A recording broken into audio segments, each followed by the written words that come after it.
What up? T-Bob here. And Jake as well. And look at you. You done stumbled upon little OTB Saints, where we bring you all the latest black and gold coverage.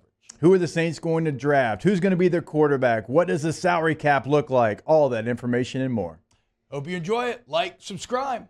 As mock draft season is firmly upon us. And look, I don't know how you approach mock drafts. I'm not necessarily the biggest fan, but I think it's because I approach them in a flawed way, right? I approach it from the mindset of like, well, I don't care because nobody gets it right. Because like one thing happens different on draft day, then everybody's wrong. I don't think that's exactly the point with mocks. I think, right, it's trying to kind of hive mind out maybe general ranges for where guys could go, general ranges for maybe what teams are thinking. And you just have to accept that it's like meteorology. It's like batting. It's like talent scouting. These are just very inexact sciences. But if you enjoy the process, you enjoy kind of thinking about the hypotheticals, what could be, then I think maybe you get some enjoyment out of them. And there's a couple interesting names for the New Orleans Saints. The CBS Sports mock draft has them taking Jared Verse at 14. I'm guessing Laiatu Latu's already off the board at that point. I think I would accept Jared Verse. That is a big name from a big school that has played in big-time games, that was a consistent performer. I would be excited by Jared Verse at 14. You know, actually his comp, according to Matt Miller, is Trey Hendrickson. Funny Really? enough. Yeah, that is the comp that Matt put on him. And Matt Miller, he's one of the guys I respect the most in this mock draft, NFL draft season, he's got, I think, 16 players that he has true first-round grades on. Like, without a doubt. Oh, okay, It's like taking in like injury history and Yeah. everything. And he's only got 2 edge rushers that have a grade that he thinks, putting everything together, would be first-round worthy. And it's only Dallas Turner and Jared Verse.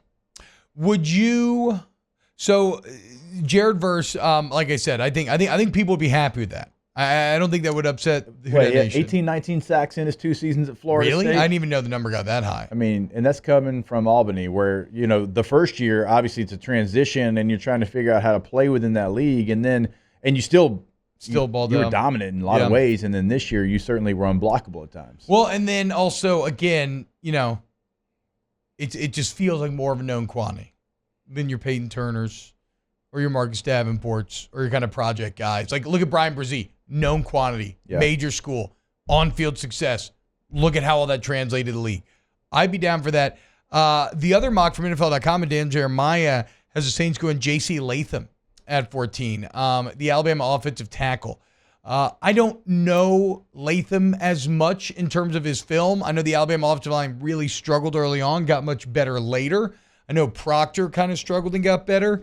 What about just like positionally, conceptually, how do you feel like Saints fans would react to drafting a tackle? I'm going to be real honest with you. I wouldn't like that pick at all. Okay. I don't think that is a top 15 player in this draft. I don't really think that's a top 30 player in this draft. There's some offensive tackles that I think if you're going to go that way, we saw some of them at the Senior Bowl. I'd like to see them go there. I don't have him anywhere close to 14. Now, even if... Yeah, and this has Falga? Oh, from Oregon State? Yeah, sorry, that was a dangerous word to say. But this says Falga going at 10. And then it says Fashanu going at 7. Fashanu's kind of like... And this says Alt going at 5 to the Chargers. So in this scenario, there's been like a run on tackles, and the Saints are like desperately trying to get in there. You don't take one. Yeah, I agree. You don't take one. No, you don't just take one at 14 because you feel like you need one. He's not a top 14 player in this draft. And those tackles outside of Alt could maybe fall to you. I don't know. And one of them could. I don't think both of them would, but one of them could fall to you. There's only 3. He's got 3 tackles that have first-round grades. It's those 3 guys you just mentioned. Fashanu's a beast. I remember diving into that Arkansas film, or not the Arkansas film. No, sorry, I was thinking of the BYU cap. My bad. Fashanu from Penn State, also a beast. He's been like a first-round pick for multiple years. Like as soon as like his freshman year, like, okay, when it's your time, you're going to be a first-round pick. Also, I would much rather that than Latham from Alabama. For what it's worth, this has Marvin Harrison Jr. going 3, Malik Neighbors going 4, and Jaden Daniels going 6 to the New York Giants.